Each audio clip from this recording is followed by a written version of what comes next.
बिस्मिल्लाहिर्रहमानिर्रहीम, अस्सलाम वालेकुम नाज़रीन। सुनो न्यूज़ की खुसूसी ट्रांसमिशन सदाए रमज़ान में आपको खुश आमदीद कहते हैं। मैं हूँ आपका मेज़बान उज़ैर मलिक।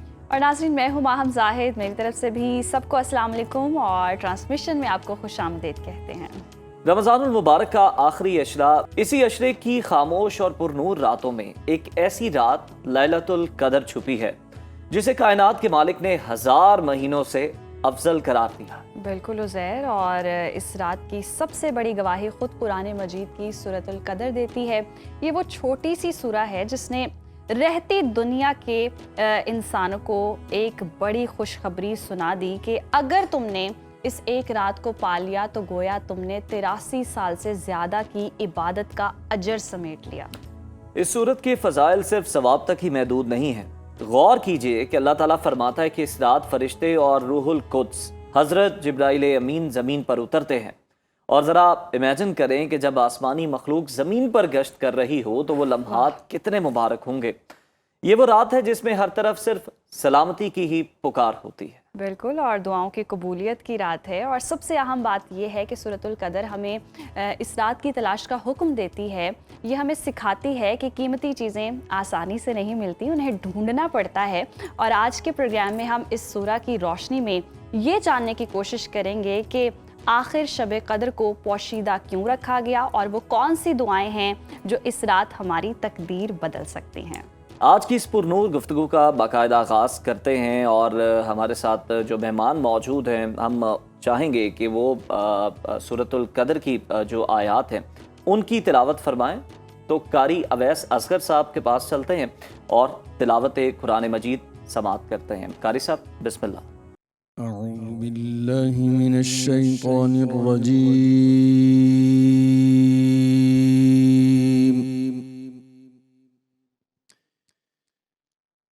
बिस्मिल्लाहिर रहमानिर रहीम।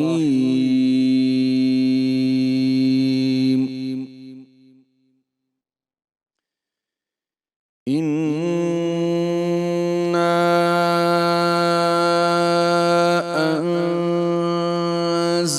अंज़लनाहु फी लैलतिल क़द्र वमा अदराक मा लैलतुल क़द्र लैलतुल क़द्रि खैरुम मिन अल्फि शहर। बिस्मिल्लाहिर रहमानिर रहीम। इन्ना अंज़लनाहु फी लैलतिल क़द्रि वमा अदराक मा लैलतुल क़द्र लैलतुल क़द्रि खैरुम मिन अल्फि शहर। तनज़्ज़लुल मलाइकतु वर्रूहु फ़ीहा। तनज़्ज़लुल मलाइकतु वर्रूहु फ़ीहा बिइज़्नि रब्बिहिम मिन कुल्लि अम्रिन सलाम। हिया हत्ता मत्लइल फज्र। तनज़्ज़लुल मलाइकतु वर्रूहु फ़ीहा बिइज़्नि रब्बिहिम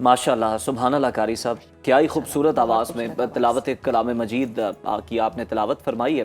अब नाजरीन, इसी रात की मुनासबत के हवाले से कि ये कितनी बुलंद दर्जा रात है और इसमें कौन कौन सी अल्लाह ताला की ख़ास रहमतें उतरती हैं, इस हवाले से बात कर लेते हैं। हमें ज्वाइन किया है इमरान बशीर साहब ने। इमरान बशीर साहब, बहुत शुक्रिया आपके वक्त का। सदाए रमज़ान में आपको खुश आमदीद कहते हैं। इमरान साहब, कुरान कहता है कि शब कदर 1000 महीनों से बेहतर है। इस बेहतरी का पैमाना क्या है? क्या ये सिर्फ सवाब तक महदूद है या फिर इसके समाजी असरात भी हैं? नहमदुहु व नसल्ली अला रसूलिहिल करीम, अम्मा बाद। कुरान पाक की जो सूरह मुबारक है, इन्ना अंज़लनाहु फी लैलतिल क़द्र वमा अदराका मा लैलतुल क़द्र लैलतुल क़द्रि खैरुम मिन अल्फि शहर तनज़्ज़लुल मलाइकतु वर्रूहु फ़ीहा बिइज़्नि रब्बिहिम मिन कुल्लि अम्रिन सलाम हिया हत्ता मतलअल फ़ज्र। ये असल में सहाबा इकराम का इसरार और तलब और मोहब्बत देख कर कि अल्लाह के महबूब अलैहिस्सलाम पिछली उम्मतों की लंबी उम्रें और लंबी लंबी इबादतें, हमारी मुख्तसर उम्र, क्योंकि आपने फरमाया मेरी आम तौर पे उम्मत की जो एवरेज होगी वो 60 और 70 के दरमियान होगी। वक़लील मा तजावज़ुन, बड़े थोड़े होंगे जो इससे तजावुज़ करेंगे। तो सहाबा किराम की ये तलब और चाहत देख कर आका करीम अलैहिस्सलाम की दुआओं की बरकत से अल्लाह पाक ने ये उम्मत को ये रात अता फरमाई। इससे पहले किसी उम्मत को ये रात नसीब नहीं हुई। लैलतुल क़द्रि खैरुम मिन अल्फि शहर, के 1000 महीनों की इबादत से भी बेहतर है। कितनी बेहतर, इस जैसी नहीं कहा, ये तकरीबन 83 बरस बनते हैं, उस जैसी नहीं कहा, फरमाया उससे भी बेहतर है। और यकीनन इसके समाजी असरात भी हैं, रूहानी असरात भी हैं, मुआशरे के अंदर भी इसके असरात हैं। अल्लाह की वो रहमतें, बिल्कुल बरकतें। इमरान साहब, उन असरात पर भी बात करेंगे। सबसे पहले ये बताइएगा, लैलतुल कदर को पोशीदा रखने की हिकमत क्या है? क्या ये इंसान को मुसलसल तगदो और जुस्तजू में रखने का एक खुदाई तरीका है? जी, असल में पहले ये जाहिर थी, मुतय्यन थी। 2 सहाबा का आपस में इख्तलाफ हुआ तो आपने फरमाया अल्लाह ने इसकी वजह से इसको पोशीदा रखा, नंबर 1। नंबर 2, सहाबा का इख्तलाफ भी ये भी ज़हन नशीन फरमा लिए, हमारी तरह का इख्तलाफ नहीं, बल्कि उनका तो इख्तलाफ भी रहमत है। इख्तलाफ अस्हाबी लकुम रहमा।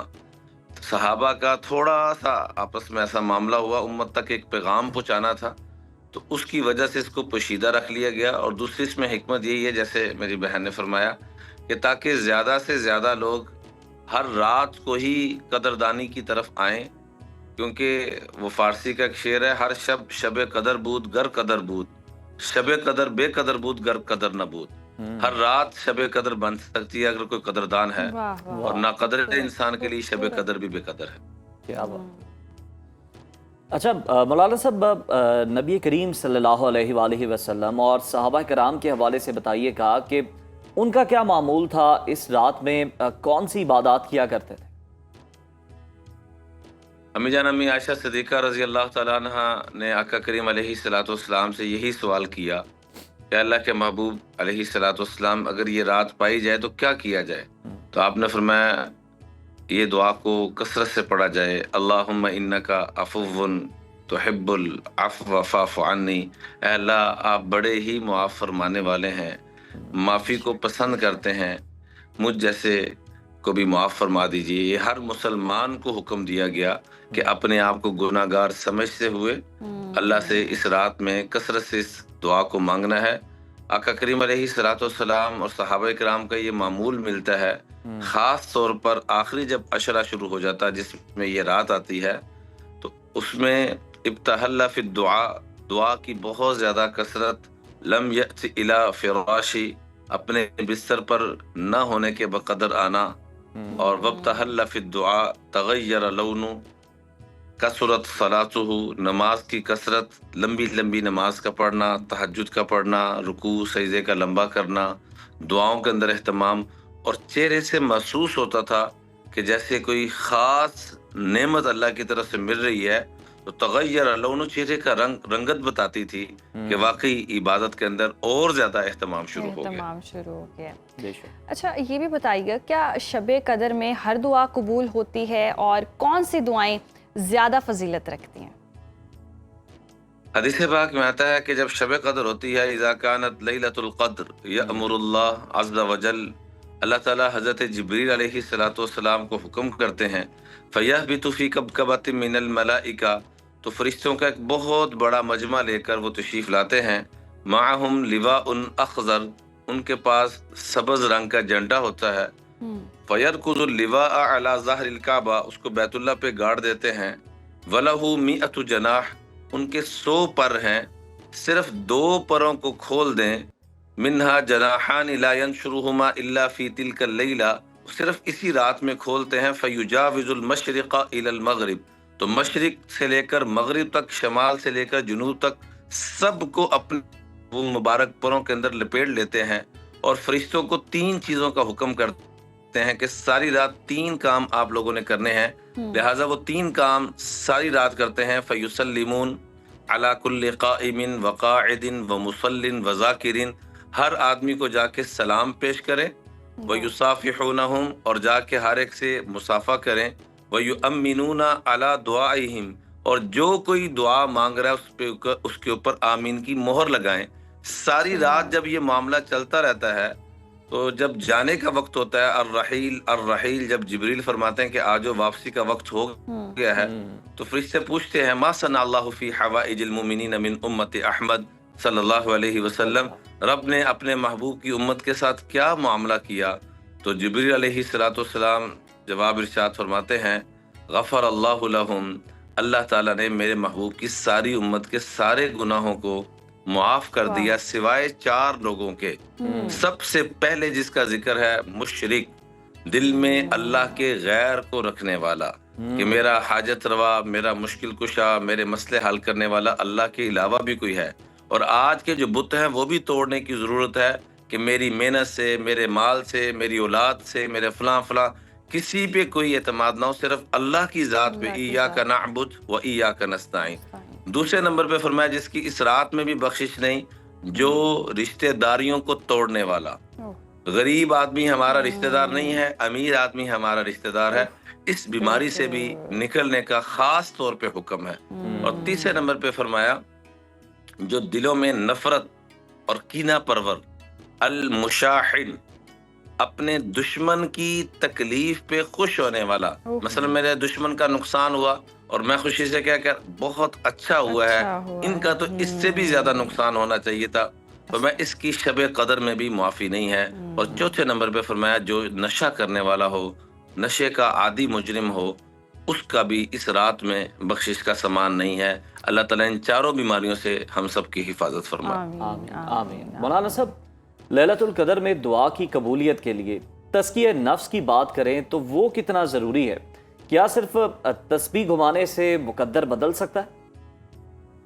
देखिए, बात यह है कि तौबा का जो उलमा ने आदाब लिखे हैं, उसमें से पहली चीज यही है कि अपने दिल से अज़म करना कि मैं आइंदा ऐसे गुनाह नहीं करूंगा।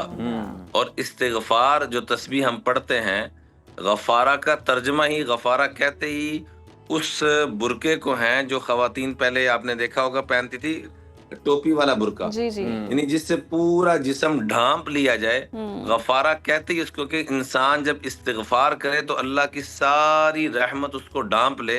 वो तब ही होगा कि जब इंसान अपने दिल से बदल कर, खाली तस्बीह ना बदले, तस्बीह का दाना ना बदले, तस्बीह ना फिरे, बल्कि दिल भी फिरे, फिर अल्लाह की रहमत मुतवज्जो होगी। वरना अब्दुर्रहमान इब्ने मुलजिम इतनी इबादत करता था कि सारी रात खड़ा रहता था, लेकिन दिल नहीं बदला उस जालिम ने। तो इस उम्मत का सबसे बड़ा मुजरिम के मौला अली के सर के ऊपर वार करने वाला यही बदनसीब इंसान बना। तो दिल का बदलना बड़ा जरूरी है। कहीं हमारी नमाज, हमारी तस्बीह ऐसी तो नहीं है कि हम इससे तो कर रहे हैं और अंदर वही कीने, वही बुग़ज़, वही नफरतें और अपना हलाल हराम की तमीज नहीं कर रहे। तो ऐसी इबादत, हदीस पाक में आता है, इंसान नमाज पढ़ता है और कई लोगों की नमाज उसके मुंह पे मार दी जाती है, रोजा रखता है तो सिवाय भूखा रहने उसको कुछ नसीब नहीं होता।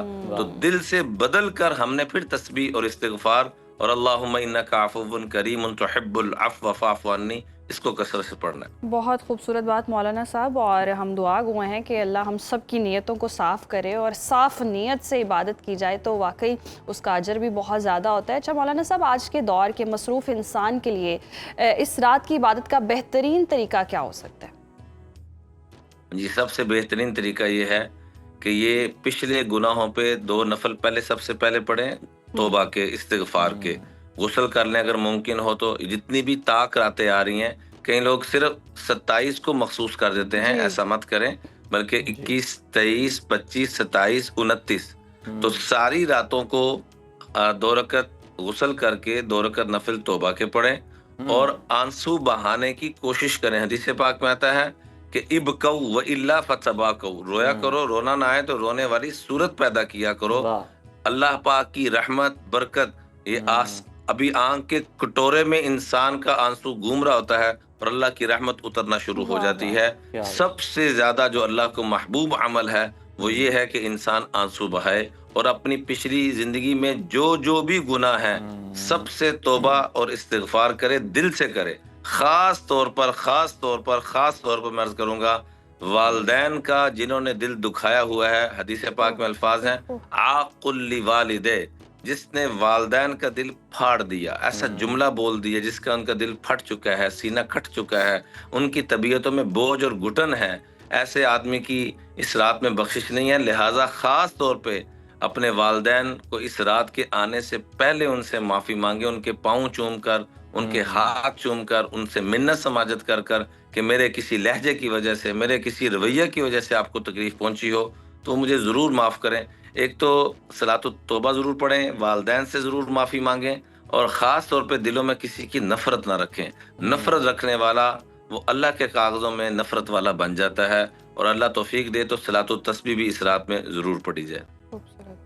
अच्छा, क्या कोई थोड़ी सी हमें निशानियां बता दें, क्योंकि लोग जानना चाहते हैं कि हमें पता चल सके कि ये लैलातुल कदर है, क्योंकि इतनी अफजल रात है तो हम इसे गंवाना नहीं चाहते। तो क्या निशानियां हैं जो कि आप बता सकते हैं? उसमें गुजारिश ये है कि जब अल्लाह के महबूब अलैहिस्सलाम ने इसको हुक्म फरमा दिया कि इन 5 रातों में तलाश करो, तो हम खुद से क्यों मुतय्यन करते हैं?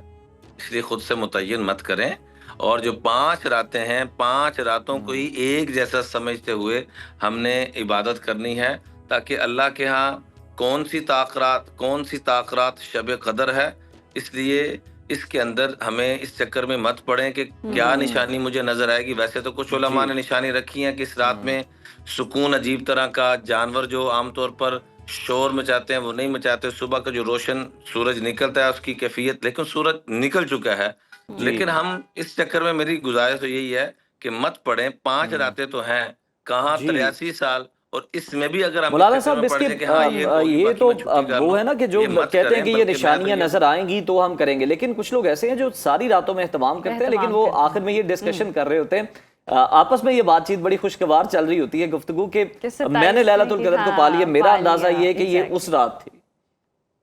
हाँ, तो ये फैसला जब अल्लाह ने अपने पास जी रखा हो तो हम आपस में इसको डिस्कशन करने की बजाय 5 रातों को, यानी ये जो रविश है इसने सुस्ती और गफलत में मूवमेंट डाल दिया है। जी इसकी बजाय हमें पूरे अशरे को, क्योंकि देखें जब यहाँ ताक रात चल रही है तो सऊदीया में नहीं चल रही, जब जी वहां ताक रात है तो यहाँ नहीं। मैं तो ये मशवरा दूंगा कि वहां की भी शब कदर में अगर हम इबादत में होंगे, बजाय किसी बाजार में होने के, बजाय गफलत में होने के, जी अगर उनके साथ भी शरीक हो जाएंगे तो कितनी बड़ी सादत की बात है। वाह। तो मैं तो ये गुजारिश करूंगा कि हर मुसलमान को आका करीम अलैहिस्सलाम की उस सुन्नत को पूरा करते हुए एतकाफ में मौलाना बैठना साहब, है, हम बिल्कुल। क्योंकि एतकाफ जी एतकाफ वाले को और किसी को शब कदर नसीब हो या ना हो, क्योंकि एतकाफ वाला जब अल्लाह के दर पे आ जाता है, वो शायर कहने वाले ने क्या खूब कहा, जी जी निकल जाए दम तेरे कदमों के नीचे, वाह यही वाह दिल की हसरत, यही वाह आरज़ू है। वाह। तो वहां अल्लाह के दर पे जब आ जाएंगे तो हदीस पाक में आता है, युजरा लहू मिनल हसनात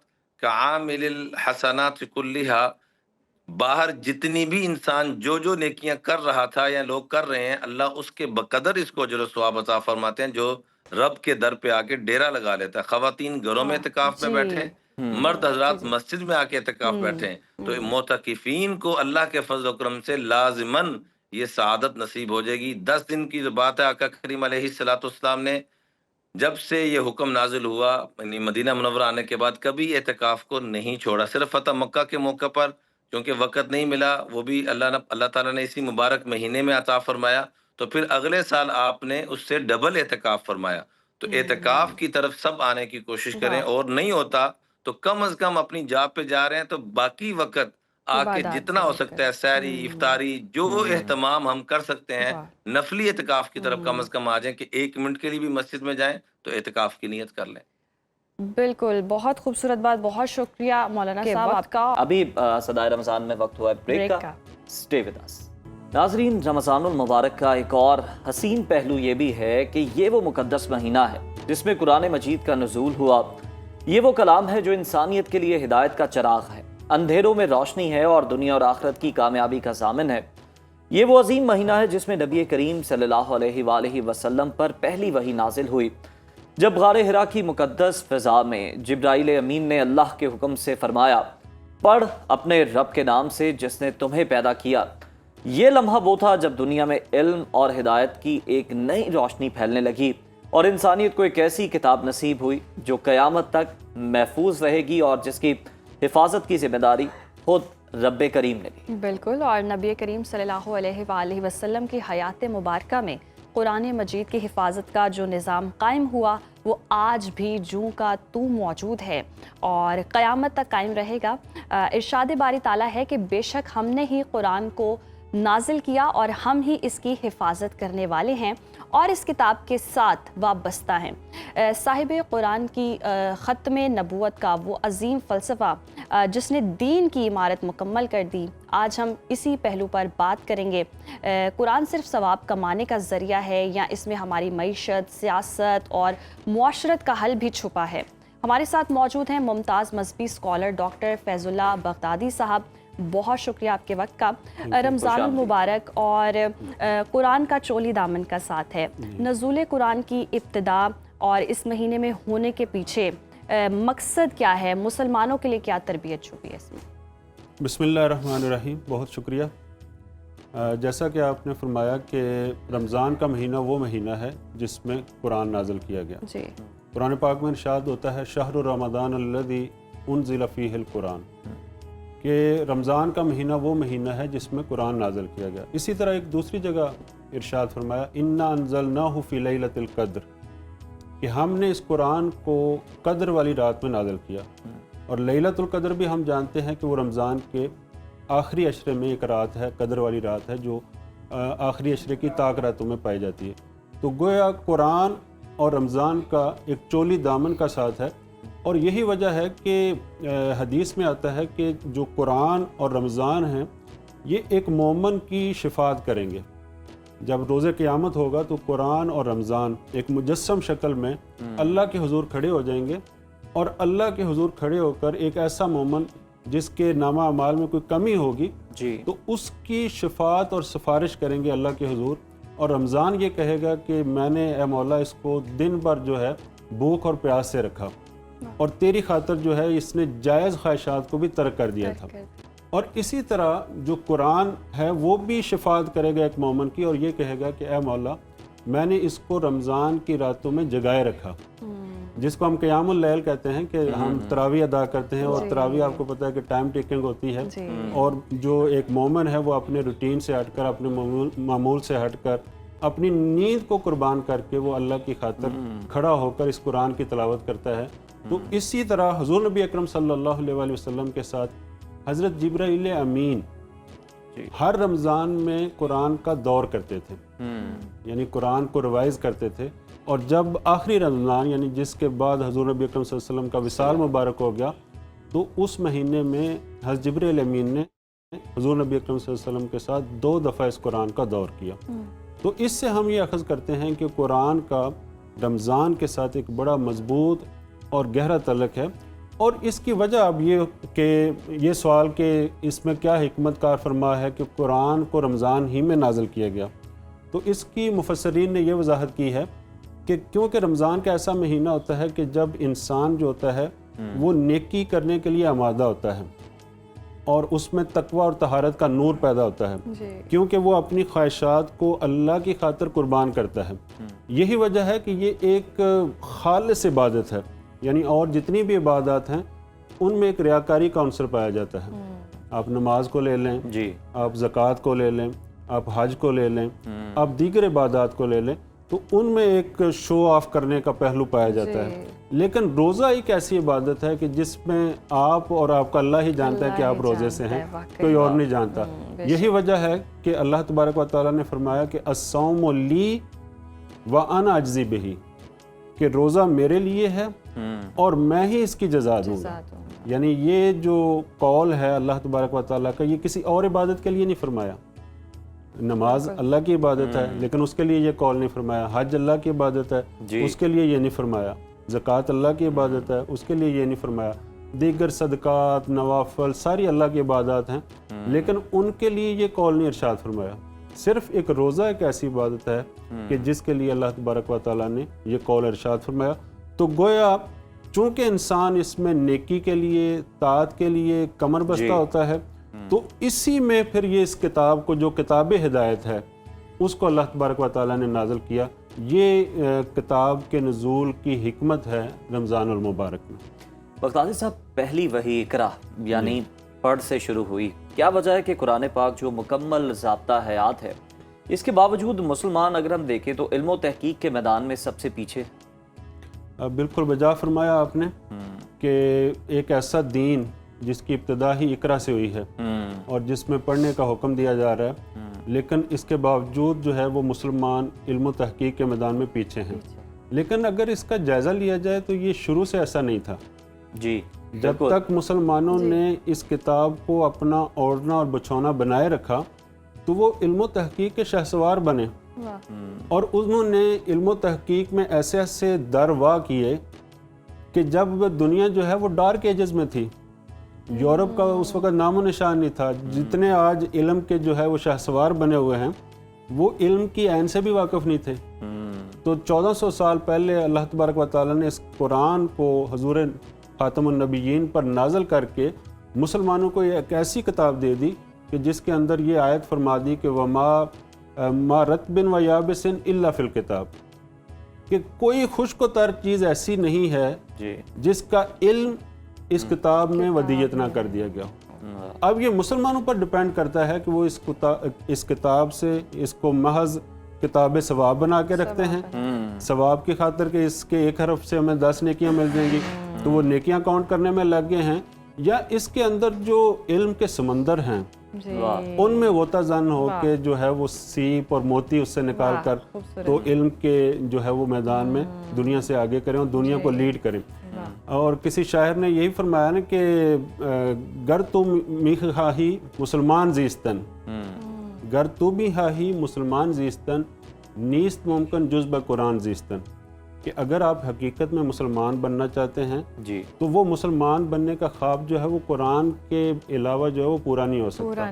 तो उसको कुरान का दामन हमें थामना पड़ेगा, फिर जाके हम जो है वो बिल्कुल डॉक्टर साहब बिल्कुल दुरुस्त फरमाया। और जितनी भी तहकीकात हो रही हैं, जो इजादात हो रही हैं, साइंटिस्ट एक्सप्लोर करें, वो चीज़ें कुरान ने पहले ही बता दी हुई हैं। तो दुनिया जितने साइंसदान थे वो हमारे आबाओ अजदाद थे जी। इब्नुल हैसम को ले लें, ख्वारिज़मी को ले लें, फलां को ले लें, जिन्होंने अलजबरा ईजाद किया, जिन्होंने साइंटिफिक चीज़ें जो हैं वो ईजाद की, जिन्होंने ऑपरेशन करने के तरीके। आज जब ये आप दोज़ें टाइटन डूबते हैं तो फिर दुनिया तहकीक करती, पता चलता है कि ये तो कुरान पाक पहले बता चुका है ये सारी चीजें। बिल्कुल ऐसे। अच्छा डॉक्टर साहब, कुरान मजीद की हिफाजत का वादा अल्लाह ताला ने लिया है, तो वो वादा किस तरह से पूरा हो रहा है? जी बिल्कुल, जैसे आपने इंटरव्यू में भी ये चीज़ बयान की जी कि अल्लाह तबारक व तआला ने खुद कुरान में इरशाद फरमाया, इन्ना नहनु नज़्ज़लना ज़िक्रा व इन्ना लहू लहाफ़िज़ून, कि ये ज़िक्र यानी ज़िक्र से मुराद है कुरान, कि ये कुरान को नाज़िल करने वाले हम ही हैं और हम ही इसकी हिफाजत का ज़िम्मेदारी अपने ज़िम्मे ले रहे हैं। और ये वाहिद आसमानी किताब है जिसकी हिफाजत का ज़िम्मा खुद खुदा ने लिया। इसके अलावा बाकी जो किताबें हैं, तौरात है, ज़बूर है, अंजील है, उनकी हिफाजत का ज़िम्मा खुदा ने अपने ज़िम्मे नहीं लिया। यही वजह देखते हैं कि हम उनमें बहुत ज़्यादा तहरीफ़ात हो चुकी हैं। और तौरात, ज़बूर, अंजील जो है वो अपनी असल में एग्जिस्ट नहीं करती असल हालत में जी। लेकिन कुरान पाक की वाहिद किताब है कि जिसका हरफ तो क्या एक ज़ेर ज़बर का भी इसमें फ़र्क नहीं है। तो इसकी हिफाजत जो है वो शुरू दिन से खुद जब हुज़ूर नबी अकरम सल्लल्लाहु अलैहि वसल्लम अपनी हयात तैयबा में मौजूद थे तो आपने उसी वक्त से इसका अहतमाम फरमाया था। इसको लिखने का अहतमाम किया गया, जो भी उस वक्त अवेलेबल सोर्सेज थे, इवन हड्डियों पर लिखा गया, चमड़े पर लिखा गया, पत्थरों पर लिखा गया। इसके अलावा हुज़ूर नबी अकरम सल्लल्लाहु अलैहि वसल्लम ने इब्तिदाअन अपनी अहादीस को लिखने से मना फरमा दिया था। हालांकि आपकी अहादीस जो है वो भी वही हैं। वही की दो सूरतें, एक वही जली होती है, एक वही खफी होती है। तो वही जली जो प्रोमिनेंट है वो कुरान हम उसको कहते हैं जी, और जो थोड़े उससे कम दर्जे की है उसको हम वही खफी कहते हैं। तो हुज़ूर नबी अकरम सल्लल्लाहु अलैहि वसल्लम की अहादीस भी वही हैं, क्योंकि कुरान इस पर दलील देता है कि वमा यंतिकु अनिल हवा इन हुवा इल्ला वह्युन यूहा, कि आप अपनी ख्वाहिश नफ्स से तो कलाम ही नहीं करते, बल्कि आप जो भी कलाम करते हैं वो आप पर वही होती है जो नाज़िल की जाती है। तो गोया आपकी अहादीस भी वही हैं, लेकिन आप अलैहिस्सलाम ने उन अहादीस को लिखने से इब्तिदान शुरू में मना कर दिया था। उस मना करने की हिकमत क्या थी? ताकि कुरान की आयात और जो अहादीस हैं वो आपस में मिक्स अप ना हो जाए और कुरान जो है वो अलहदा रहे। फिर इसके अलावा आप ये चीज़ देखें, कुरान की हिफाजत का जो जिम्मा है कि कसरत के साथ हुफाज हैं। आप पाकिस्तान सीनों में महफूज हैं। सीनों में महफूज हैं। तो लाखों करोड़ों के हिसाब से जो मुसलमान हैं कुरान को अपने सीनों में बिल्कुल महफूज किया हुआ है। बड़ा खूबसूरत आपने और जो है करते वो जा इसका रहे अहाता किया है इस मौजू का, और यकीनन हम देख भी रहे हैं। बहुत शुक्रिया एक तो आपकी आमद का कि जिस तरह से अल्लाह ताला ने अगर इसकी हिफाजत की जिम्मेदारी ली है तो आप देखें कि हुफ़ाज़ कराम के सीनों में जनाब ये कुरान पाक महफूज है। और हम इस तरह के वाक़यात भी देखते हैं। साने बुल प्लाजा में भी हमने देखा कि जनाब बहुत ज़्यादा नुकसान हुआ, लेकिन अल्लाह ताला का मौजज़ा जो अल्लाह ताला दिखाता है कि जनाब कुरान पाक जो है वो महफूज है अपनी जगह पर सही सलामत। कुरान पाक महफूज है और बाबरकत दिन है, तो कसरत से तिलावत कुरान पाक भी लेकिन करें। आप घर में जनाब उन्हें कोई गुलाब चढ़ा के बड़े Yes. जबरदस्त से उन्हें महफूज ना करें, जी। बल्कि आप उन्हें रोज पढ़ें, उनकी तिलावत बल्कि करें। होता है ना सबका एक कुरान मजीद होता है, तो सब अपना अपना कुरान मुकम्मल किया करें। ये बहुत अच्छा अमल है और सवाब कमाने का बेहतरीन रमज़ान के महीने में जब चोली दामन का साथ कह रहे हैं तो कुरान मजीद की बहुत ज़्यादा कसरत से आज के दिन भी तिलावत कीजिएगा। अभी वक्त हुआ है ब्रेक का, देखते रहिए सदाए रमज़ान। बिस्मिल्लाहिर्रहमानिर्रहीम, अस्सलामुअलैकुम। आप देख रहे हैं इफ्तार पकवान और इफ्तार पकवान के एक और एपिसोड के साथ मैं आपके सामने हाजिर हूँ। मैं उम्मीद करती हूँ आप सब लोग ठीक ठाक होंगे। और इस सेगमेंट में जो हम रेसिपीज़ बनाते हैं मज़ेदार, हेल्दी, मुनफरिद, आप अपने घरों में ज़रूर ट्राई कर रहे होंगे। इफ्तार पकवान को स्पॉन्सर किया है करशी जामे शीरी, सेब्रोसो, किन्नौर और डालडा ने। और अब मैं बुला लेती उनको जिसका आप सब इंतज़ार करते हैं, शेफ अनम, जो आज बनाएंगी बहुत ही मज़ेदार रेसिपीज़ और जो बिल्कुल अपने घरों में ट्राई भी करेंगे। हाँ जी, वालेकुम अस्सलाम, कैसी हैं आप? मैं बिल्कुल ठीक ठाक। आज आपने मेरे साथ ट्यूनिंग नहीं की? है नहीं निकल रहा कोई अच्छा। कोई बात नहीं, कोई बात नहीं, ऐसा हो जाता है। कभी कभी हो जाता है ऐसा कि हम, लेकिन इसका ये मतलब नहीं कि हमने कोई लड़ाई की हुई है। चलें, ये ऐसा कोई भी ना सोचे, बिल्कुल भी नहीं सोचना भी नहीं चाहिए। हाँ जी, बिल्कुल। अच्छा, आगे बढ़ते हैं। हाँ जी। और आज मुझे लग रहा है कि बहुत ही कुछ मजेदार बनने जा रहे हैं हमेशा की तरह। एग्जैक्टली। तो आज आप क्या बना रही हैं? आज की आलू मुझे नजर आ रहे हैं। हाँ जी, आज की जो रेसिपी है वो बच्चों के लिए तो खास तौर पे उनकी फेवरेट होगी। रेसिपी नंबर 2 और रेसिपी नंबर 1 होपफुली वो भी उनको अच्छी लगेगी। तो आज हम बनाने जा रहे हैं बेसिकली क्रिस्पी टाकोस और उसके साथ हम बनाएंगे लोडेड फ्राइज। क्योंकि रमजान में बच्चे ज्यादा तंग करते हैं इफ्तारी के वक्त, ये नहीं खाना वो नहीं खाना। तो अक्सर माएँ बच्चों को खुश करने के लिए जतन कर रही होती हैं। तो हमने भी सोचा कि क्यों ना उन माओं के जो मसले हैं वो हल करें और बच्चों के लिए मजेदार रेसिपीज लेकर आएं। हाँ जी, और दूसरी बात ये है कि खास तौर पे बच्चों की घर में डिमांड होती है कि फ्राइज बनाएं फ्राइज। तो फ्राइज को भी आप किस तरीके से यूनिक तरीके से बना सकते हैं, तो वो भी इस चीज़ में एक एलिमेंट आ जाएगा। तो सबसे पहले हम कर लेते हैं कटिंग चिकन की। तो यहाँ से हम एक चिकन का फिले ले लेते हैं और अपनी नाइफ को ले लेते हैं और इसको कर लेते हैं अच्छे तरीके से हम कट। और यहाँ से चिकन, अब क्योंकि टाकोस बनने लगे, हाँ जी बिल्कुल एग्जैक्ट, चिकन को करेंगे हम कट बिल्कुल छोटे छोटे क्यूब्स में हम इसको कट करेंगे इस तरीके से। आपने पहले इनको लंबे लंबे स्ट्रिप्स में कट कर लेना इस तरह से, और ये हो जाएगा इस तरह से। और फिर आपने इनको छोटे पीसीस में इवनली, ताकि जो, क्योंकि हम मिनी टाकोस बना रहे हैं तो मिनी टाकोस के लिए जो है आपको चाहिए कि आप चिकन के चंक्स को छोटा छोटा रखें बिल्कुल ही। और जब हम अगर बड़े वाले टाकोस बनाएंगे तो उसके लिए हम बड़े बड़े पीस भी कट कर सकते हैं। तो ये आपकी चिकन की जो चॉइस है वो आपकी अपनी है। आप चाहें तो इसमें जो है वो मटन या बीफ या सी फूड भी जो है वो ऐड कर सकते हैं। तो ये आपकी फिलिंग जो है, शौक से चिकन खाते हैं बिल्कुल, तो आप इसमें चिकन ऐड करें बिल्कुल। और चिकन थाई भी हम इसमें यूज़ कर सकते हैं। इस तरीके से हम इसके सारे चंक्स बना लेंगे। चिकन हो गया है। अब यहाँ से ले लेते हैं फ्राई पैन। फ्राई पैन को हम चिकन को फ्राई करेंगे अब। जी बिल्कुल। हम इसको जो है लाइट, मैं डालडा ले आती हूँ। बिल्कुल, आपने सिर्फ इसमें 2 से 3 टेबलस्पून डालडा के ऐड करने हैं। रमज़ान की बरकतें और डालडा की बचत साथ साथ। डालडा की जानिब से रमज़ान मुबारक। अब हमने इसमें ऐड किया है 2 टेबलस्पून के करीब डालडा। और डालडा कुकिंग ऑयल डालकर आपने इसको थोड़ा सा हीट कर लेना है। और मीनवाइल हम इसके अंदर ऐड करेंगे थोड़ा सा गार्लिक। और ये जाएगा इसमें, जिंजर भी जाएगा? नहीं, जिंजर नहीं जाएगा, सिर्फ गार्लिक ऐड करेंगे इसके अंदर हम। और यहाँ से इसको हल्का सा लाइट सौते करेंगे हम और फ्लेम को कर लेंगे बंद। और इसके अंदर हम ऐड कर देंगे जो हमने अपना चिकन को फ्राई किया है, वो चला जाएगा इसके अंदर। और अब कर देंगे फ्लेम को ऑन और इसको अच्छी तरीके से जो है हम कुक करेंगे गार्लिक के साथ, ताकि हमारा चिकन जो है वो फुल डन हो जाए। अब जितनी देर में हमारा चिकन हो रहा है तो मीनवाइल हम इसमें ऐड कर देंगे मसाले। मसालों में हम इसके अंदर ऐड करेंगे सबसे पहले सॉल्ट, 2 टेस्ट जाएगा इसमें सॉल्ट, हस्बे ज़रूरत या हस्बे जायका। उसके साथ इसमें जाएंगी काली मिर्चें, साथ में मिक्स हर्ब्स जाएंगे इसमें। उसके साथ इसमें जाएगी कुटी हुई लाल मिर्च। और फिर हम इसके अंदर ऐड करेंगे थोड़ी सी सिराचा, या आप इसमें हॉट सॉस भी जो है वो ऐड कर सकते हैं। उसके साथ इसमें थोड़ा सा हम ऐड करेंगे वूस्टर सॉस। और इसके साथ इसमें जाएगी सोया सॉस। ये कौन सा सॉस था? Worcester sauce. Worcester, okay. और साथ में हम इसके अंदर ऐड करेंगे बिल्कुल थोड़ा सा लेमन जूस। लेमन जूस से एक बड़ा ही अच्छा सा जो है वो टैंगी सा एक फ्लेवर आ जाता है। एग्जैक्टली। और इसमें हम ऐड करेंगे थोड़ा सा गार्लिक पाउडर भी। ठीक है जी, गार्लिक पाउडर चला गया। यहाँ से इसको कर लेते हैं रिमूव। और अब करेंगे इसको अच्छी तरीके से मिक्स। तो ये आपके टाकोस की जो है वो बेस बेसिकली हो गई है रेडी इस तरीके से। और अब हम इसी को स्लो हीट पे कुक करेंगे अनटिल अनलेस जो है हमारा चिकन कुक हो जाए। छोटे छोटे चंक्स काटने का ये भी फ़ायदा होता है कि आपका चिकन जो है वो बहुत जल्दी से जो है वो कुक हो जाता है। तो जगह को कर लेते हैं थोड़ा सा क्लीन। और मीनवाइल जो है टाकोस के लिए वेजिटेबल्स कट कर लेते हैं। तो वेजिटेबल्स में हम इसके अंदर ऐड करेंगे कैप्सिकम, साथ में हम इसके अंदर जो है कलरफुल हैलापिनोस ऐड करेंगे। और उसके साथ हम इसके अंदर ऐड करेंगे आइसबर्ग्स। और आइसबर्ग के साथ हम इसके अंदर ऐड करेंगे चीज़। अब चीज़ जो है आपकी अपनी पर्सनल चॉइस है, आपको जो चीज़ अच्छी लगती है वो आप इसके अंदर ऐड कर लें। इस तरीके से हम स्लाइसेस फॉर्म में जो है इसमें ऐड करेंगे, थिन स्लाइसेस करके आइसबर्ग के आपने इस तरीके से कर लेने।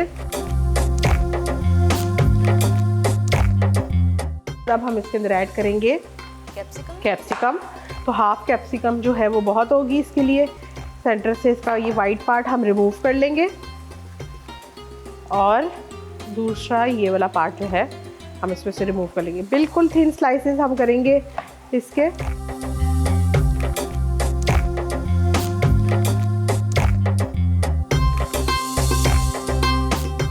अनियन भी जाएगा? हाँ, एक बिल्कुल छोटे साइज़ का हम जो है इसके अंदर अनियन को करेंगे ऐड इस तरीके से।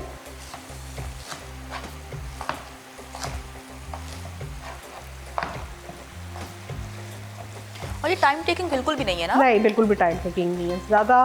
मतलब इतनी जल्दी भी नहीं तैयार होती अभी, क्योंकि अभी इसके 2 स्टेप्स हैं, वो स्टेप्स हम पूरे करेंगे। इसमें हम डालेंगे थोड़ी सी जो है ऑरेंज हैलोपिनोस। अच्छा, ये स्वीट होती हैं, ये अगर आपको लगे कि ये स्पाइसी हैं, ये स्पाइसी नहीं होगी, ये बेसिकली स्वीट होती हैं।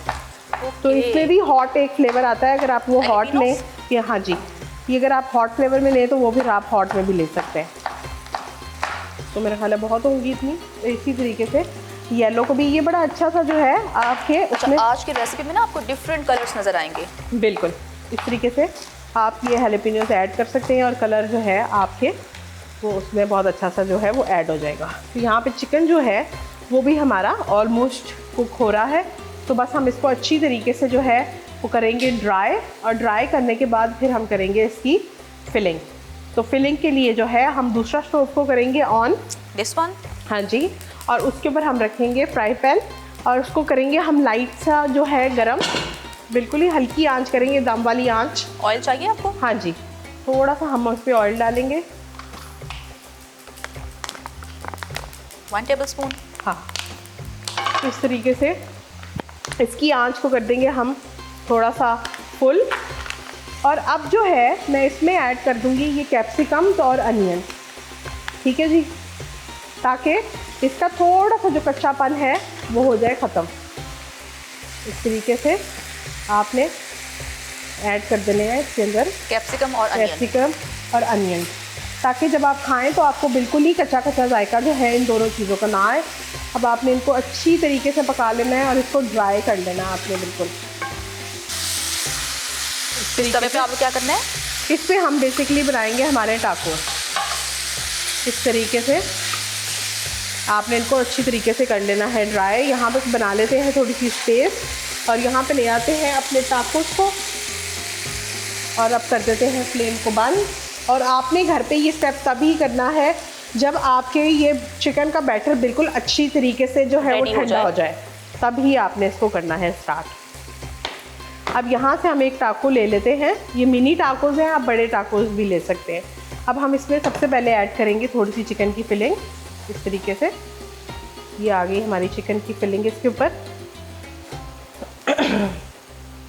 ये चला गया चिकन और उसके बाद हम इसमें ऐड करेंगे हमारी वेजीज और साथ में ये कुछ जो है हमारे हैलेपिनोस, और उसके साथ अब हम ऐड करेंगे इसमें मिक्स चीज़ इस तरीके से, और इसको हम कर देंगे बंद। और बंद करके इसको हम पहले एक साइड से कुक करेंगे और फिर हम इसको करेंगे दूसरी साइड से। अब आपने इसको इस तरीके से थोड़ी सी फ्लेम को कर लेंगे तेज़ और इसको पहले एक साइड से कुक होने देंगे अच्छी तरीके से। जब ये एक साइड से कुक हो जाएगी तो फिर हम इसकी साइड को करेंगे चेंज।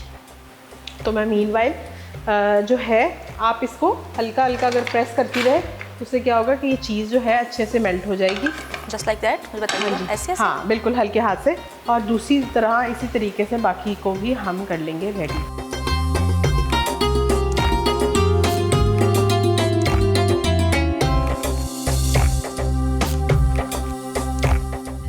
अनम हम इनको कितना टाइम रखेंगे? बस अब मैं इसकी साइड को चेंज करूंगी और उतनी देर में और बना लेंगे। तो तब तक ब्रेक ले लेते हैं, तो वापस आएंगे ब्रेक के बाद। आप देखते रहिए इफ्तार पकवान।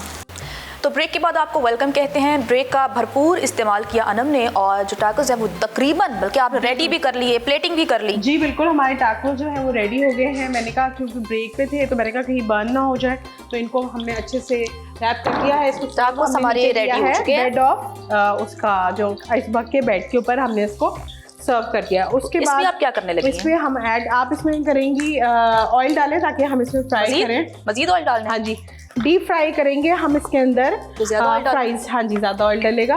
और इसमें भी ये जो आप इसको भी हाफ कर दें और उसको हाफ से ज़्यादा कर दें। तो सबसे पहले हम लोडेड फ्राइज के लिए फ्राइज कट कर लेते हैं। करते जाएंगे और सबसे पहले हम अच्छी तरीके से फ्राइज़ को फ्राई करेंगे।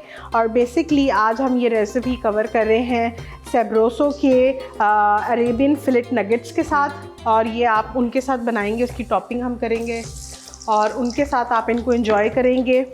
और इस तरीके से हम सारे फ्राइज़ जो हैं वो डाल देंगे, क्योंकि सेब्रोसो की जितनी भी प्रोडक्ट्स होती हैं वो बहुत जल्दी रेडी होती हैं, फटाफट तैयार हो जाती हैं। तो इसमें भी हम अरेबियन फिलेट नगेट्स जो हैं वो इस्तेमाल करेंगे। अरेबियन, तो मैं वो ले आऊँ? हाँ जी, वो ले आएं, ताकि उनको भी जल्दी से हम फ्राई कर लें। बिल्कुल, और उनको फ्राई करके जो है हम छोटे छोटे चंक्स में कट कर लेंगे। और ये आ गए हैं हमारे सेब्रोसो के अरेबियन फिलेट नगेट्स। और अब हम इनको फ्राई करेंगे, जो उतने ही फ्राई करेंगे जितनी की हमें टॉपिंग की ज़रूरत है। और इस तरीके से हम अपने अरेबियन नगेट्स, आप चाहें तो पूरा पूरा नगेट भी रख सकते हैं, लेकिन अगर आप उसको चंक्स फॉर्म में रखेंगे तो वो ज़्यादा खूबसूरत लगेंगे। इस तरीके से आपने अरेबियन नगेट्स इसको रख लेना है और नीचे से कर लेंगे फ्लेम को ऑन, और ये बाकी रिमेनिंग जो है वो इधर रख देते हैं। तो तकरीबन 6 से 7 मिनट में ये फ्राई हो जाएंगे। बिल्कुल 6 से 7 मिनट में ये फ्राई हो जाएंगे। तो मीनवाइल हम ऐसे करते हैं कि हम बना लेते हैं एक अदद सॉस, और सॉस के लिए हमें चाहिए होगा सबसे पहले मायोनीज। उसमें हम ऐड करेंगे थोड़ा सा नमक, सॉल्ट एंड पेपर, सॉल्ट, उसके साथ इसमें जाएगा पेपर, बिल्कुल थोड़ा सा हम ऐड करेंगे, थोड़ा सा पार्सले आप डाल लें इसके अंदर या मिक्स हर्ब्स डाल लें, और उसके साथ हम इसके अंदर ऐड करेंगे थोड़ी सी सोया सॉस, और अब हम इसके अंदर ऐड कर लेंगे किनौर की चिली गार्लिक सॉस। किनौर की चिली गार्लिक सॉस हम इसके अंदर ऐड करेंगे, और अब कर लेंगे इसको अच्छी तरीके से मज़ीद मज़ेदार हो जाएगी मिक्स। और थोड़ा सा मैं इसमें ऐड करूँगी, अच्छा ये ऑप्शनल है, आप डाल लें ठीक है, नहीं तो आपकी अपनी मर्ज़ी है। थोड़ा सा हम इसके अंदर गार्लिक पाउडर जो है वो ऐड करेंगे, और अब इसको अच्छी तरीके से हम कर लेंगे मिक्स। इस तरीके से आपने इसको मिक्स कर लेना है कि इवनली जो है वो सॉस आपकी अच्छी सी मिक्स हो जाए।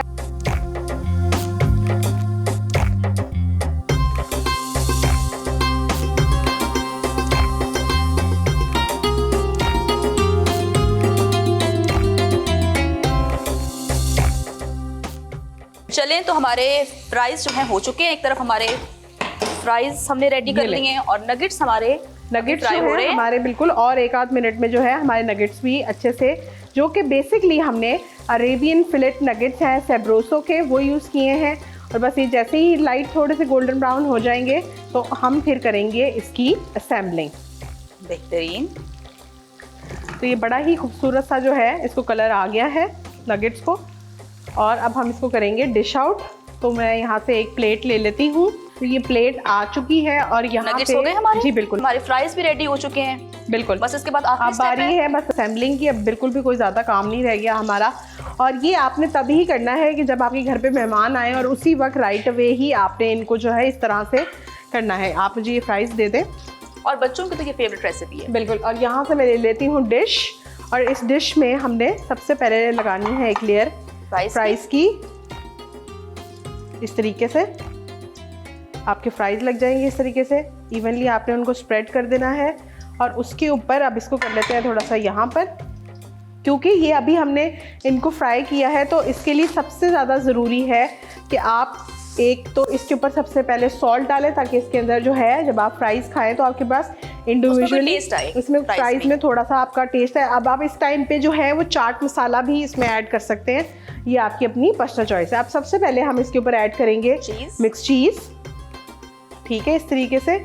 और उसके बाद अब हम इस पे ऐड करेंगे सेब्रोसो के basically Arabian fillet nuggets. Yes, Arabian fillet nuggets. इस तरीके से हमने, जी बिल्कुल, इस तरीके से 1/3 हम इनको कर लेंगे, और इनको हम इस तरीके से जो है वो अपने चिकन के ऊपर पोर कर देंगे इस तरीके से।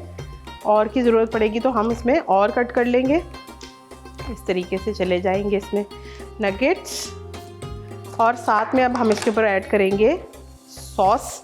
इस तरीके से आपने सॉस जो है इस पे पोर करनी है। इस तरीके से आपने जो है सॉस डाल देनी है अपने फ्राइज़ के ऊपर, और थोड़ी सी आपने जो है वो ऑन साइड इसके ऊपर हम सर्व करेंगे यही वाली सॉस। इस तरीके से आपके लोडेड फ्राइज भी ऐड कर सकते हैं, हाँ, भी ऐड कर सकते हैं, वेजीज भी आप इसमें ऐड कर सकते हैं। और अब हम इसके ऊपर ऐड करेंगे दोबारा से चीज़। अवन को मैंने प्री हीट किया हुआ है 200 डिग्री सेल्सियस के ऊपर, सिर्फ ऊपर वाली फ्लेम को मैंने ऑन किया हुआ है, और इसी को ही ऑन करके जो है अब हम अपने लोडेड फ्राइज़ की तरफ जाएंगे। और ऊपर सिर्फ कलर ऐड करने के लिए हम कुटी हुई लाल मिर्च जो है वो ऐड करेंगे, और अब ये जाएगी अवन में बेक होने के लिए फॉर लाइक 10 मिनट।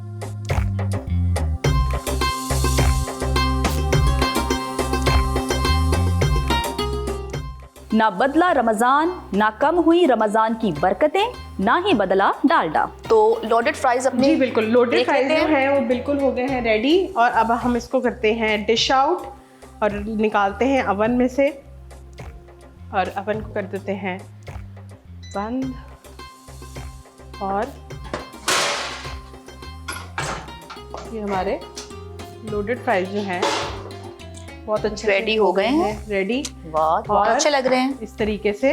आपने जो है इनको मैं अभी दूसरी साइड पे रखूंगी क्योंकि ये बहुत अभी गर्म है, और अब इसको रखेंगे यहाँ पे अपनी मेन जगह तो पे। दोनों डिशेस हमारी रेडी हो गई हैं, बिल्कुल। दोनों बहुत ही टेस्टी और यमी लग रही हैं और बच्चों की फेवरेट हैं और बड़ों की भी फेवरेट हैं। एग्जैक्टली तो आज की रेसिपी जो हमने रेडी किए थे वो हमने किए थे मिनी चिकन टाकोस, और उसके साथ हमने रेडी किया है आज लोडेड फ्राइज। तो आज की हमारी दोनों रेसिपीज हो गई हैं रेडी। हम दोनों को दीजिए इजाजत, फिर मुलाकात होगी। खुदा हाफिज।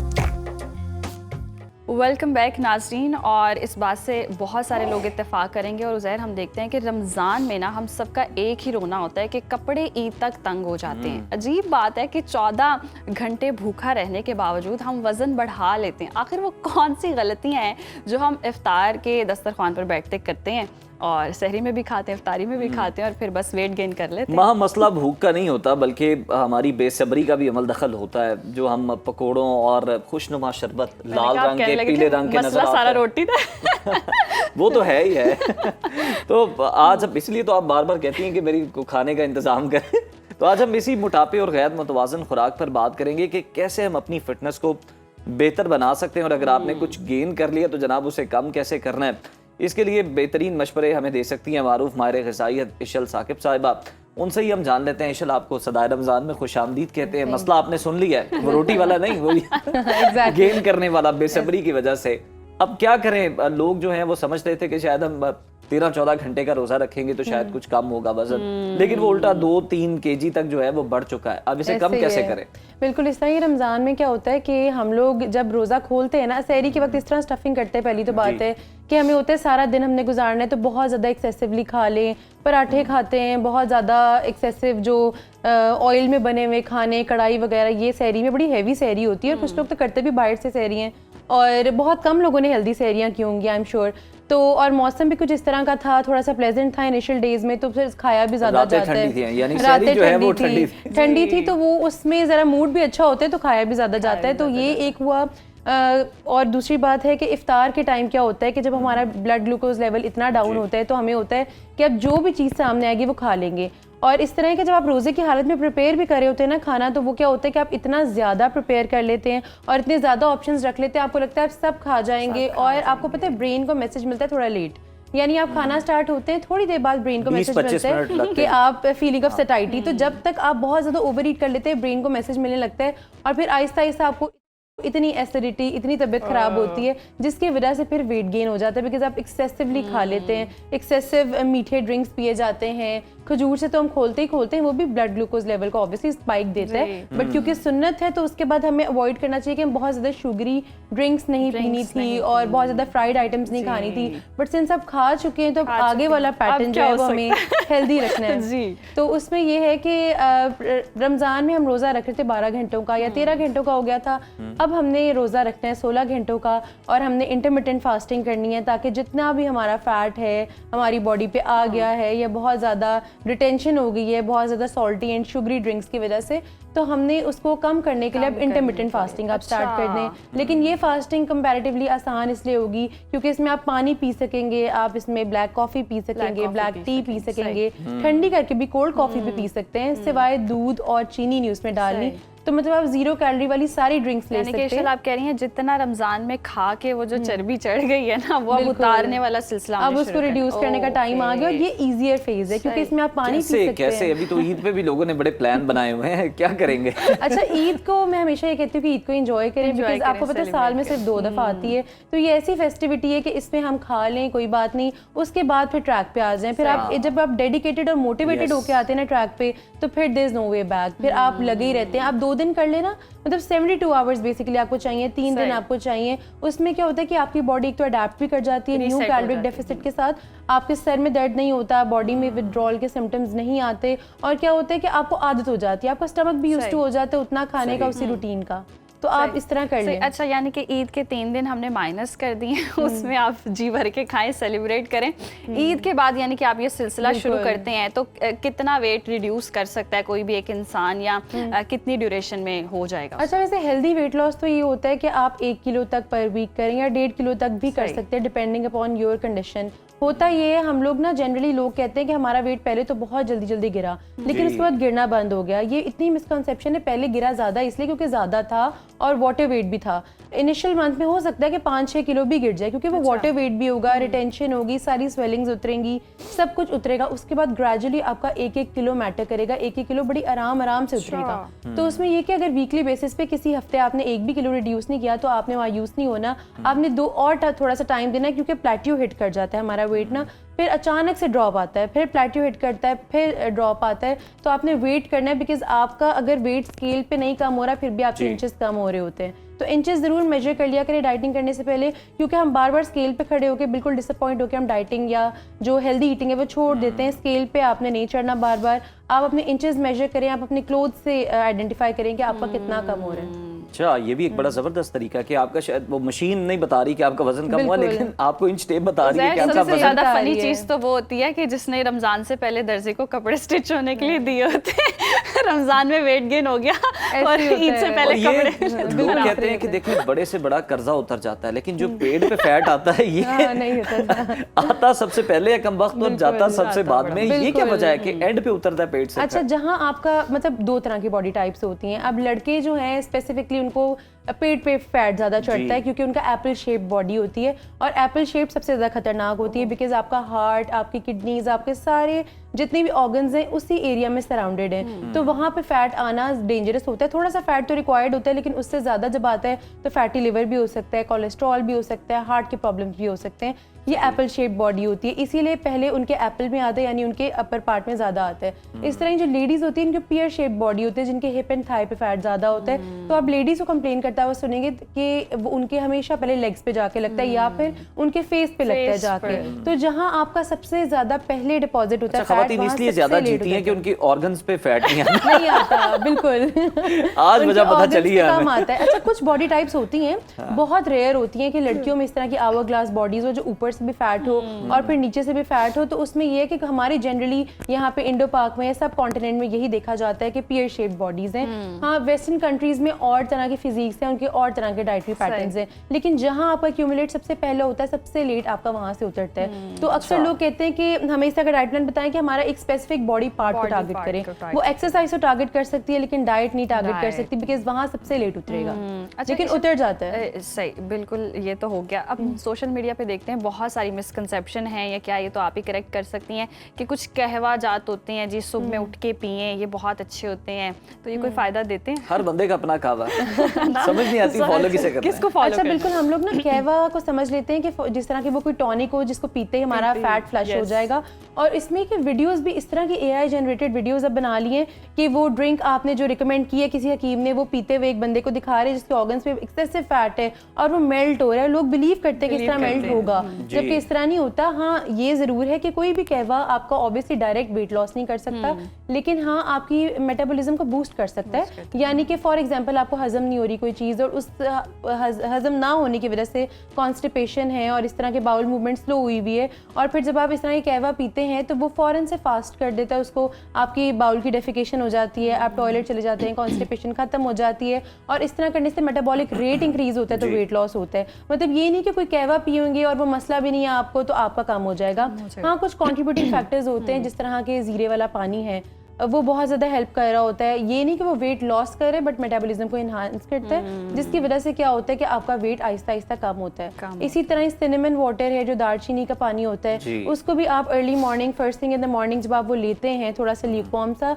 उसमें भी क्या होता है कि आपका आहिस्ता आहिस्ता मेटाबॉलिज्म अच्छा होता है, आपको स्टूल की डेफिकेशन अच्छी होती है, आपकी बॉडी जो है वो टॉक्सिन्स को स्टोर करना कम कर देती है और वेट रिडक्शन की तरफ आता है। प्लस स्किन बहुत अच्छी फेयर कॉम्प्लेक्शन होता है। मतलब हालांकि ब्राइटनिंग इफेक्ट्स इस तरह पीने से नहीं होते, लेकिन क्योंकि टॉक्सिन्स खत्म होते हैं, आपका मेटाबॉलिक रेट अच्छा होता है, तो आपका कॉम्प्लेक्शन भी इनहांस होता है। अच्छा इशल, लास्टली हमें ये बता दें कि रिवायती जो तरीक़ेकार होते थे जिस पे आपका डाइट प्लान जो है वो तरतीब दिया जाता था, वो बेहतर हैं या जो नए साइंटिफिक अब तरीके आ गए हैं जो साइंस पे बेस कर रहे होते हैं कि जनाब ये आपको डाइट हम बना के देंगे, इससे आप जो है ना वो मोटापे से जान छुड़वा सकते हैं, कौन से ज़्यादा बेहतर है? अच्छा, जो पहले थे ना, लोगों को अवेयरनेस नहीं थी, लोगों को ये पता नहीं था कि हम क्या खाएंगे तो हमारा वेट रिड्यूस होगा। लोग क्या करते थे कि बिल्कुल, आपने देखा होगा कि बहुत पहले कि आप मॉर्निंग शोज ही निकाल के देख लें तो एक्ट्रेसेस आके डाइट्स बताती थी कि हम सब कुछ खाते हैं, सिर्फ रोटी चावल छोड़ दिए तो हमारा ना वेट बहुत कम हुआ है, और लोग वो फॉलो भी करते थे। लेकिन उससे क्या होता था, वीकनेसेस,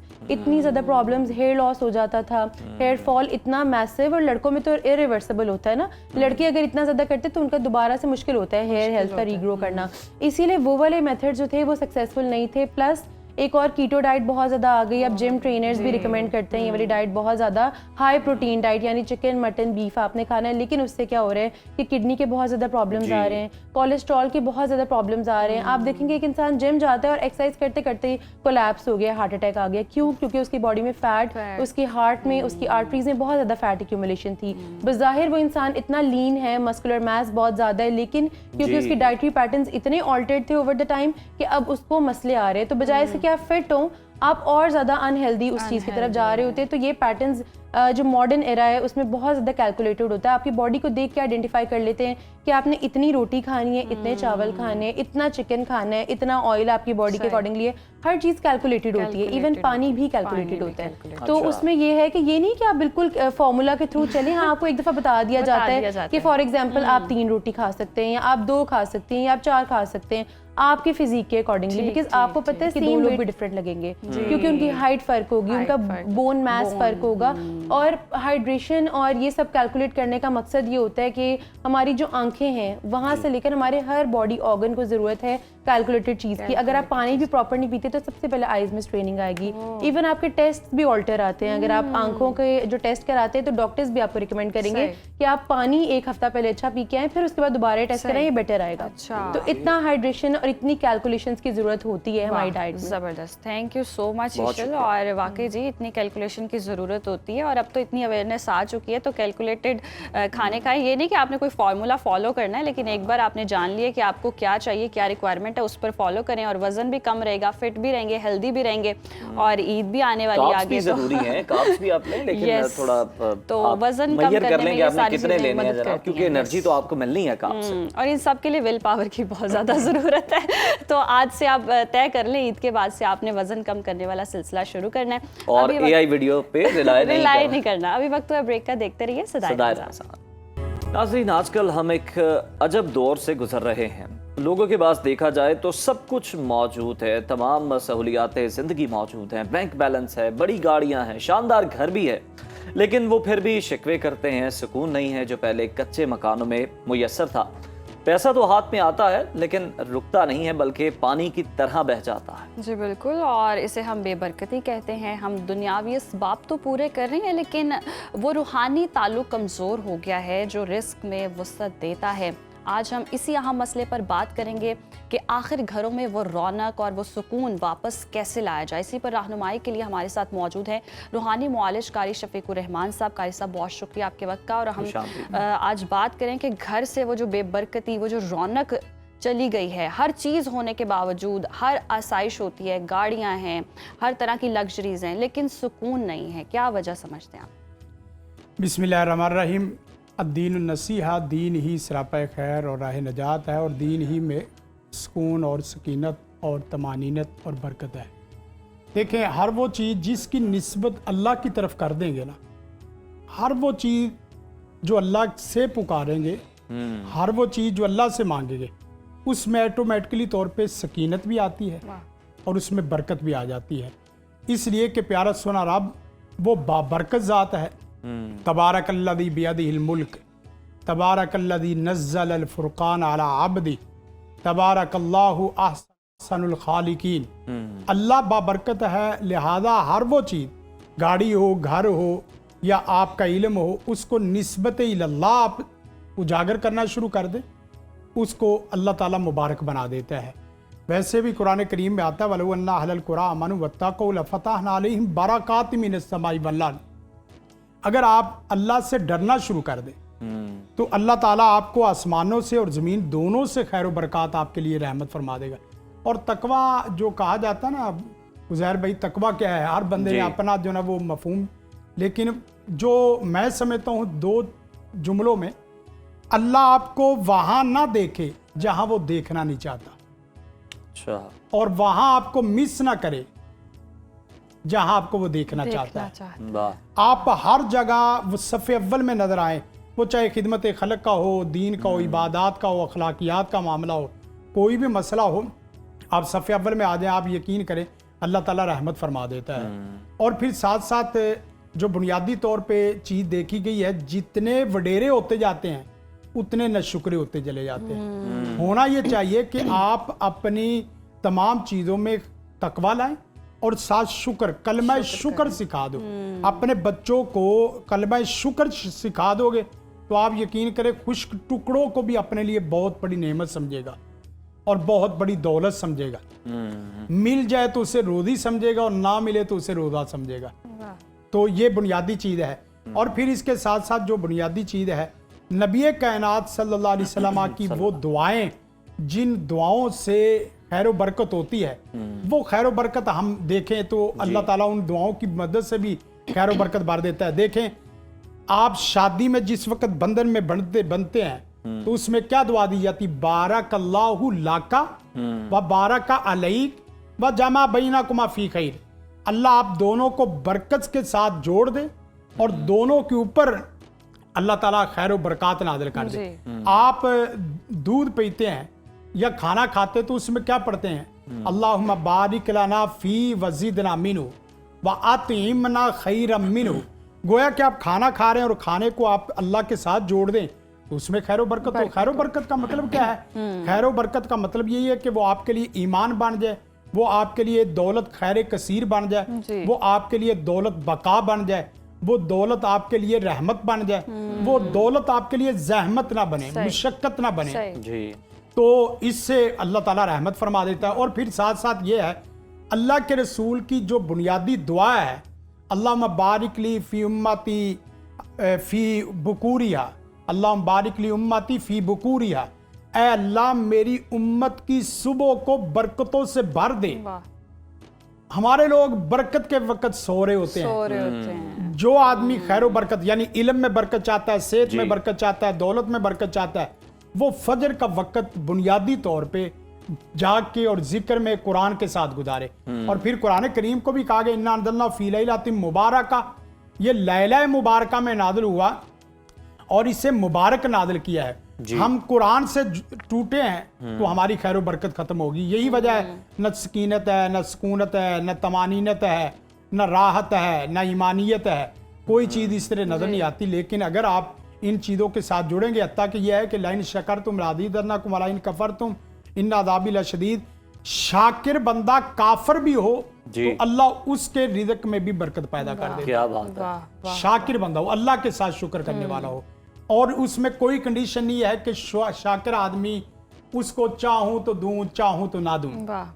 और फिर यह है कि आप रोजाना की बुनियाद पे अच्छी स्वीट्स वगैरह खा रहे हैं, फल खा रहे हैं, फल देख रहे हैं, कभी आपने कोई नया फल देखते ही उसके अंदर खैर बरकत की दुआ पढ़ी है, अल्लाहुम्मा बारिक लना फी मुद्दीना व फी सामरीना व फी मदीनातीना। इस तरह अल्लाह के रसूल दुआ किया करते थे, या अल्लाह हमारा जो सा है वजन की शक्ल में, माप की शक्ल में, इसमें बरकत पैदा फरमा दे, हमारे फलों और रिज़्क़ में बरकत पैदा फरमा दे, या अल्लाह हमारे शहर में बरकत पैदा फरमा दे। यानी वो शहर बरकत वाला, उसका रिज़्क़ बरकत वाला और उसकी तमाम चीजें खैर बरकत होना तो ये चाहिए कि हम दस्तरखान के अलावा भी अगर कोई एक दाना भी खाएं तो तब भी शुक्र अदा करना चाहिए, जुबान पे शुक्र का विर्द रहना चाहिए। देखें ये चीजें आप हर चीज को कहें कि अल्लाह की निस्बत से आ रही है, इसमें मेरा कमाल नहीं है, अल्लाह ताला का कमाल है, तो वो चीज ऑटोमेटिकली तौर पे अल्लाह रहमत फरमा देता है। और फिर साथ ये है आप सिला रहमी सीखें, आप खा रहे हैं ना तो खिलाना सीखें, पिलाना सीखें, बांटना सीखें, मोहब्बतें बांटना सीखें। आप यकीन करें सिला रहमी से भी रिज़्क़ बहुत ज्यादा बढ़ता है। और फिर हर एक के लिए हम दुआए इस्तिखारा सिर्फ ना शादी के लिए करते हैं। और शादी भी बर्बादी के लिए। अल्लाह अल्लाह। यानी बाद दफा होता है कि वो शादी के लिए इस्तिखारा नहीं है, आप हर काम के लिए इस्तिखारा कर सकते हैं। उसमें भी आपने देखा होगा कि वहां दुआ है, अल्लाहुम्मा इन्नी अस्तगफिरु का, ऐ अल्लाह इस चीज की जितनी खैर वाली चीजें वो तेरे से तालिब हों, इसको मेरे लिए खैर वाला बना दे, उसके लिए भी खैर वाला बना दे जिसके साथ मैं जुड़ रहा हूँ। और इसी तरह अल्लाहुम्मा इन कुन्त तालम अन्ना हादल अमरा खैरुल ली फी दीनी व माशी व आकिबती अमरी, मेरी मईशत को, मेरी दुनिया को, मेरी आखिरत को, मेरे दीन को खैर बरकत से भर दे। तो जिस वक्त आप ये करते हैं तो आप यकीन करें कि आपकी जिंदगी रहमत बन जाती है। और मैं एक छोटी सी बात ये भी बयान करूं कि जिस वक्त आप नेक अमल करते हैं ना, वो नेकी, एक नेकी जिससे आदमी की जन्नत भी और जिससे आदमी की जहन्नम भी खड़ी है, एक नेकी से जन्नत और एक नेकी से जहन्नम। सैयदना अब्दुल्लाह इब्न अब्बास फरमाते हैं कि वो नेकी आपके लिए इतनी खैर बरकत बनती है, इन्ना लिल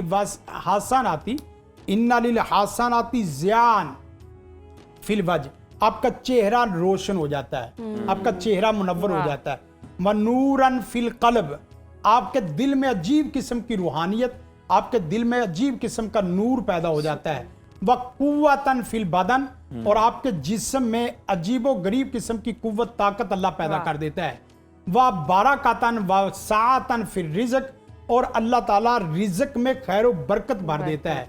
और तीसरी, चौथी और पांचवी आखिरी चीज यह है कि अल्लाह ताला मखलूक के दिल में आपकी मोहब्बत पैदा कर देता है। वह मोहब्बतन फी खल्किल कुलूब, कुल मखलूक के दिल में मोहब्बत पैदा हो जाती।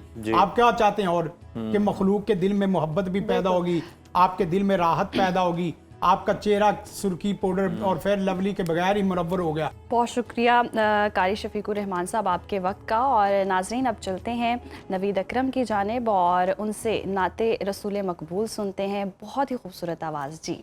वो कैसा समा होगा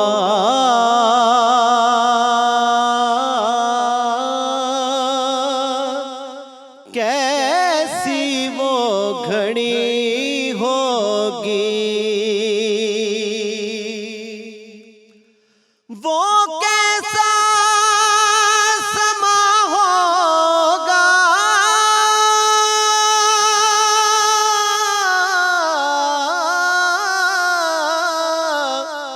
कैसी वो घड़ी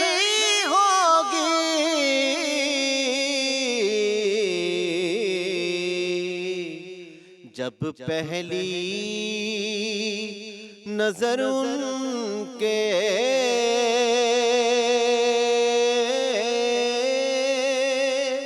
रोजे पे पड़ी होगी,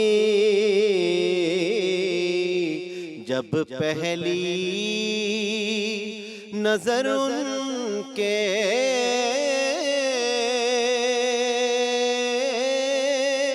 रोजे पे पड़ी होगी। और क्या सामने जाके हम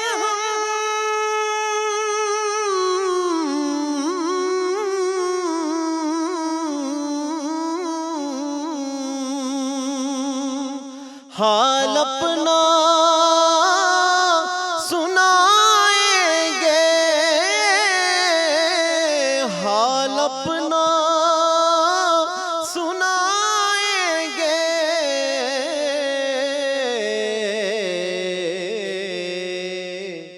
सरकार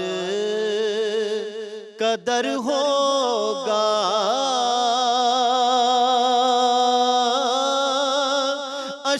अशकों की झड़ी होगी, सरकार कदर होगा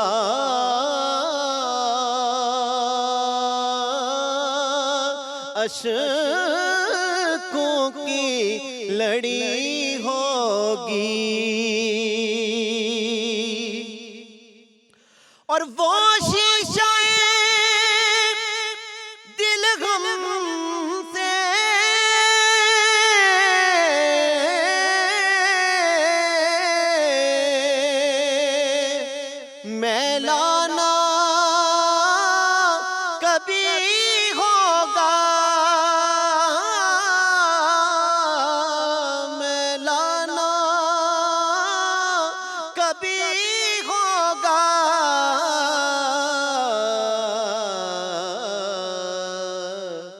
तस्वीर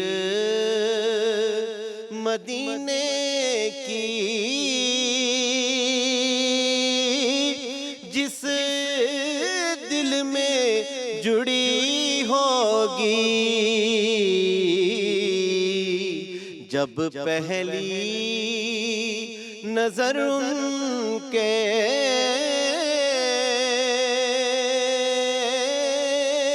रोज़े पे पड़ी होगी। चाराना कोई करना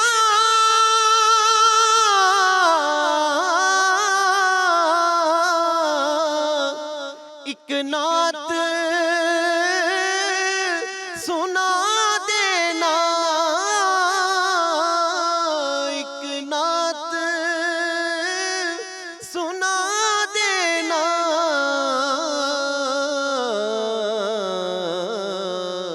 अरे ना चीज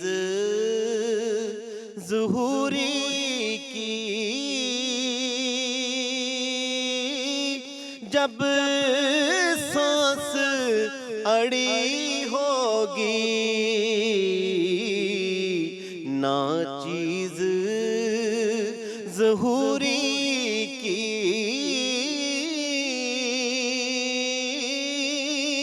जब सांस अड़ी होगी, वो कैसा समा होगा,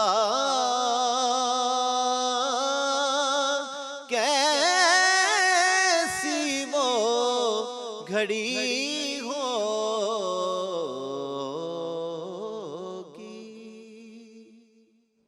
माशाल्लाह माशाल्लाह, खूबसूरत आवाज़, खूबसूरत आवाज़ ऐसे कायम व दायम रहे और बहुत ही माशाल्लाह माशाल्लाह, बहुत ज़बरदस्त। और आपका ये जो हदिया नात है यकीनन उस बारगाह में इसे शर्फ कबूलियत ज़रूर मिलेगा। बहुत शुक्रिया नवीद आपका। अभी नाज़रीन आपसे इजाज़त देने का वक्त आ चुका है, लेकिन इस पैगाम के साथ जनाब जिस हद तक हो सकता है अपने रब को राज़ी करें, लोगों को माफ़ करें, दिलों से कदूरतें निकाल दें और तज़किया नफ्स भी करें और गिड़गिड़ा कर अपने रब के हुजूर अपनी इल्तिजाएं पेश करें। इजाज़त दीजिए, अपना बहुत सारा ख्याल रखिए। अल्लाह हाफ़िज़।